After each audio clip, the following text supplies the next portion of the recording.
ఇప్పుడే country delight యాప్ని download చేసుకోండి. Download the country delight app now. నమస్కారం సార్. మళ్ళీ ఈ సినిమాను రిలీజ్ చేస్తున్నారు మీరు. ఈ ఆలోచన ఎలా వచ్చింది, ఎవరిది సార్ ఇది? 50 years సెలబ్రేషన్ కదండి మాది, golden Jubilee Annapurna studios. So part of ఆ సెలబ్రేషన్స్లో వీ థాట్ మన అన్నపూర్ణ స్టూడియోస్ నుంచి one of the iconic films, ఇండస్ట్రీని చేంజ్ చేసిన ఫిలిం. సో అది మళ్ళీ ముందుకు ఒకసారి తీసుకొస్తే బాగుంటుందని. అందులో Annapurna studios has a very proud legacy of post production and sound effects, editing, mixing అవన్నీ యూజ్ చేసుకుని దీన్ని షివర్ ఎక్స్పీరియన్స్ని విజువల్గాను ఆడియోగా ఎన్హాన్స్ చేసి పాత సినిమాలని ఎట్లా చేయొచ్చో ఏఐ కూడా వాడి, ఆర్టిఫిషియల్ ఇంటెలిజెన్స్ కూడా వాడి, it will be a new experience for the audience. ఇదివరకు చూసినట్లు మళ్ళీ ఇంకొక రకంగా చూస్తారు. ఇది చూడని వాళ్ళు ఇప్పుడు మోడర్న్ ప్రొడక్షన్ వాల్యూస్తో చూస్తారు. సో కంప్లీట్గా అన్నపూర్ణ స్టూడియోస్ మీ ఎక్విప్మెంటు, మీకున్న టెక్నాలజీ, మీకున్న టెక్నికల్ నోహౌతోనే ఇది మొత్తం మళ్ళీ మనకి పోస్ట్ ప్రొడక్షన్ సర్వీసెస్లో Dolby Atmos, we have one of the best mixing theatres in Asia. ఇటువంటి థియేటర్లో మేబీ 8-9 ఉంటాయేమో Dolby approved premium Dolby Atmos status అనమాట. సో ఆ సౌండ్ అప్పుడు Shiva at the time was known for a new experience in sound. అంటే చాలా attention తీసుకుని చేసిన సినిమా, ఇంక్లూడింగ్ టేకింగ్ కానీ, all kept in mind. Sound effects ఎట్లా సినిమాని ఎన్హాన్స్ చేస్తాయి, మ్యూజిక్ స్కోర్ సినిమాని ఎట్లాగే ఎన్హాన్స్ చేస్తుంది, అట్లా మైండ్లో పెట్టుకుని చేసిన సినిమా అది. మన ఇండియాలో ప్రొడక్షన్ వాల్యూస్ని కొంచెం ఒక షిఫ్ట్ తీసుకొచ్చిన సినిమా అది. కొత్త director Ram Gopal Varma had some ideas and we encouraged him, we followed it up. ఆ రోజుల్లో సౌండ్ మిక్సింగ్ ఒక 2 రోజుల్లో చేసేవారు. ఐ టుక్ 2 months ఆ లేయింగ్ ఆఫ్ ద ట్రాక్స్ కానీ, వేరియస్ ఎఫెక్ట్స్ కానీ. కాకపోతే అది మోనోమిక్స్. ఆ రోజున్న టెక్నాలజీ, ఆ రోజుల్లో ఈ టెక్నాలజీ లేదు. ఈ సరౌండ్ సౌండ్ టెక్నాలజీ అది, plus enhanced colour styling. So మళ్ళీ ట్రాక్స్ అన్నీ రీలే చేసి, ఎందుకంటే ఆ ట్రాక్స్ని కనుక డాల్బీ అట్మాస్లో కన్వర్ట్ చేస్తే మఫుల్డ్ సౌండ్ వస్తుంది అని మా టెక్నీషియన్స్ ఫీల్ అయ్యారు. సివి రావు గారు వాళ్ళందరూ, చీఫ్ అక్కడ, ఫీల్ అయ్యారు. మా ఫుల్ సౌండ్స్ సరిగ్గా ఉండవు అని చెప్పి, సో ఆడియో ట్రాక్ని, డైలాగ్ ట్రాక్ని సపరేట్ చేశారు బై యూజింగ్ ఏఐ. అన్నీ కలిపేసి ఉన్నాయి కదా, అవును, మిక్స్డ్. సో దాంట్లోంచి ఎక్స్ట్రాక్ట్ చేయాలి అంటే there is a process for doing it. అది ఏఐ యూజ్ చేసి ఎక్స్ట్రాక్ట్ చేశారు. చేసి సపరేట్గా మళ్ళీ సౌండ్లు వేశారు, వేసి వాటిని సరౌండ్ సౌండ్లో మిక్స్ చేశారు. So you will see a new. ఆ చూసిన వాళ్ళు వేరే శివాన్ని చూస్తారు. అదే అప్పుడు చూసిన వాళ్ళు, చూడని వాళ్ళు కొత్త ఫీల్, వాళ్ళకి ఫీల్, కొత్త ఫీలు, ఈ మోడర్న్ ప్రొడక్షన్ వాల్యూస్తో ఉన్న ఫీల్. ఈరోజు మోస్ట్ అడ్వాన్స్డ్గా ఏ టెక్నాలజీ తోటి సినిమాలు అవన్నీ మనం చూస్తున్నామో, పాన్ ఇండియా, పాన్ వరల్డ్ అని, ఆ టెక్నాలజీతోనే మనం రేపు మన సినిమా చూస్తాం. బాహుబలిలో కూడా అట్టగే చేశారు, అన్నపూర్ణనాలు చేశారు. బాహుబలి కానీ, ఆర్ఆర్ కానీ, పుష్ప కానీ, అన్నీ all were done in Annapurna. Shiva అనగానే మీకు ఏమి జ్ఞాపకాలు గుర్తుకొస్తున్నాయి సార్? 36 ఏళ్ళ నాటి జ్ఞాపకం. అదొక అడ్వెంచర్ అండి. మేము కొత్త కదా ఫిల్మ్ ఇండస్ట్రీలో. ఇదివరకు నేను ఎన్నోసార్లు చెప్పున్నాను, మా నాన్నగారు మా ఇద్దరిని పిల్లల్ని పెద్ద సినిమా ఇండస్ట్రీలో పెద్ద ఎంకరేజ్ చేయలేదు. ఎందుకంటే వీళ్ళు ఏ దారి చూసుకుంటారో వాళ్ళు చూసుకోవాలి అనే ఉద్దేశంతో. ఆయన సినిమాలు తీసినప్పుడు ఆయన తీశారు, మా పేర్లు పెట్టేవారు ఊరికే, కానీ డిస్కషన్స్లో ఇన్వాల్వ్మెంట్ మాకేమీ లేదు. నిజంగా ఆర్గానిక్గా వచ్చాం, అవసరం ఉండి వచ్చాం, ఏదో ప్లాన్డ్గా రాలేదు. సో నేర్చుకుంటా ఉన్నాము. This was also adventure. ఆ యూత్లో సాహసాలు కూడా చేసేవాళ్ళు. లేకపోతే ఏ సినిమా ఎక్స్పీరియన్స్ లేని ఆర్జీవితో చేయాలంటే ఎంతో కొంత కొంచెం మ్యాడ్నెస్, యూత్లో ఉన్న అడ్వెంచరిజం ఉంటేనే చేయగలుగుతారు. అట్లా జరిగింది అది.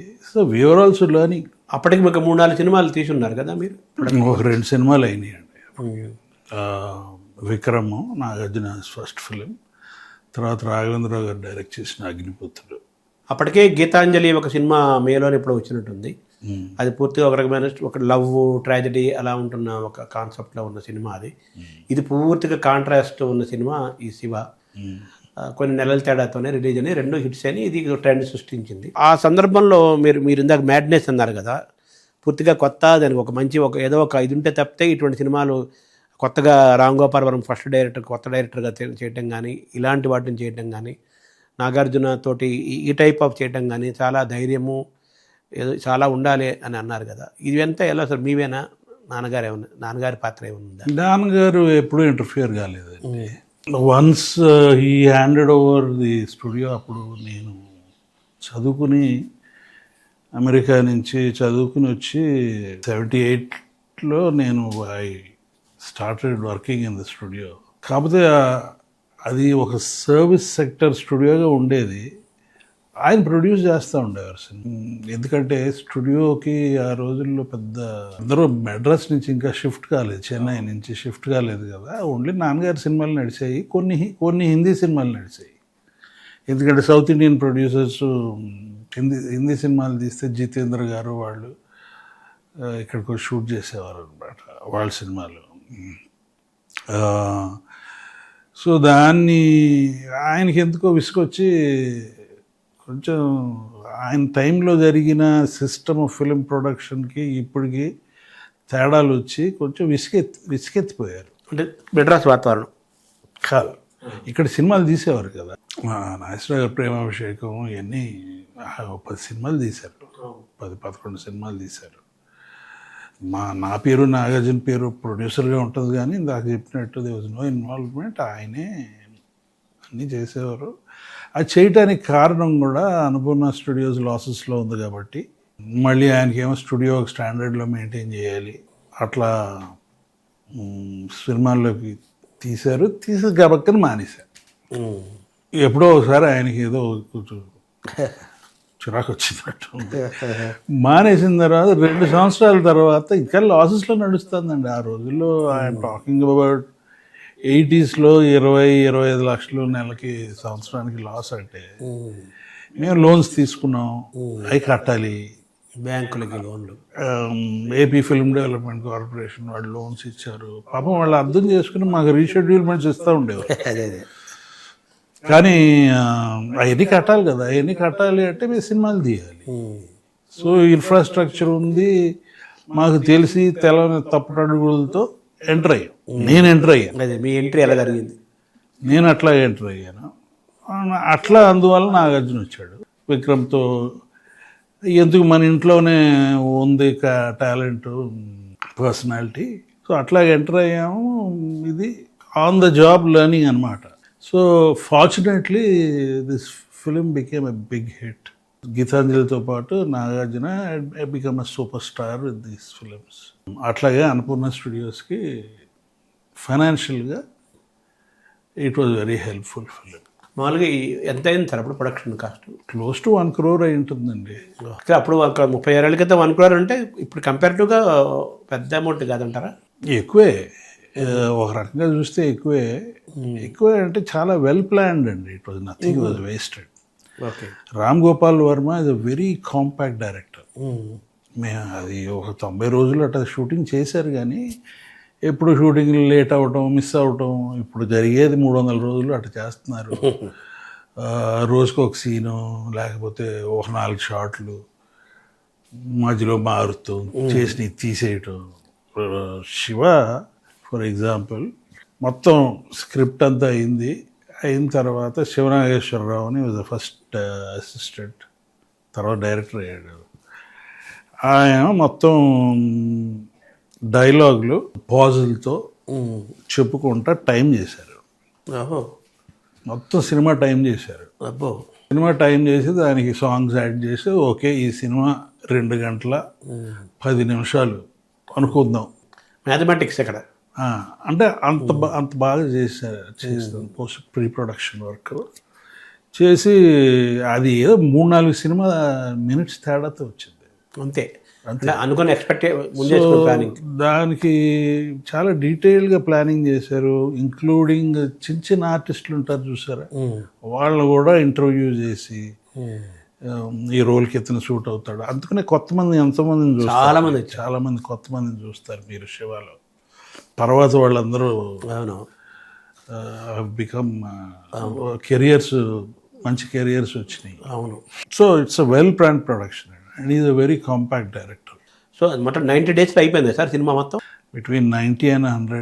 అంటే మీరు ఆ షెడ్యూల్ ముందు సినిమా ప్లానింగ్లో ఎలాగైతే 2 గంటల 10 నిమిషాలని అనుకుని మ్యాథమెటికల్గా లెక్క వేసుకున్నారో, అలాగే ఇన్ని రోజుల్లో చేయాలనుకుంటే కాంపాక్ట్గా పర్ఫెక్ట్గా ఆల్మోస్ట్ అనుకున్నట్టుగానే చేసేసారు, వితౌట్ ఎనీ వేస్టేజ్ లేకుండా. It was a wonderful production, happy.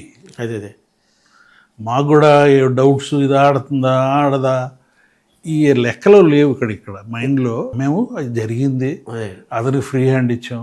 ఎంత వసూలు చేసింది సార్? తమిళ్లో బాగా ఆడింది, మలయాళంలో తమిళ్ డబ్బింగ్ చేశారు, ఇక్కడ కన్నడ లాంగ్వేజ్ అంతా అమ్మేస్తాం కదా, సో అక్కడ కూడా చాలా బాగా ఆడింది. Even though we did not get the benefits. ఇక్కడ కొంత డిస్ట్రిబ్యూషను, కొంత అమ్మేస్తాము.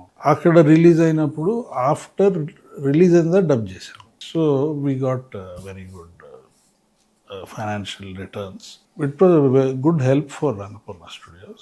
It's a good help for Nagarjuna's career. Correct. And RGV's career. అవును, అంత డిఫరెంట్ దాంతోనే కదా. RGV అనగానే ఇప్పుడు వెంటనే శివ అంటుంటారు, తర్వాత సత్య సర్కారు తర్వాత చెప్పిన అతనికి శివ ఫస్ట్ అక్షరాలు చెప్పాలంటే శివతోనే అతని శ్రీకారం అని చెప్పాలి, ట్రెండ్ సెట్టర్గా ఒక సక్సెస్ఫుల్ పర్సన్గా.